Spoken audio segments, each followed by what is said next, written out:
Мұқағали Мақатаев тақырыбы «Ана, сен бақыттысың». Ана, сен бақыттысың, жыламағын, жай түсіп жатқанда да құламадың.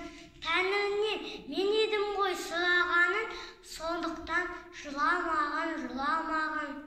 Бармын ғой, тірімін ғой, қасындамын. Өлмеймін, мен өзіңдей асылданмын. Таусылып өз-өзінен шашылмағын, байырғы берекеңді қашырмағын. Мен сенің қанықпын ғой көз жасына, өзім кепіл тот басып тоз басыма. Екі жыр жазсам, саған бірін арнап, ана деп жаздым алғы сөз басына.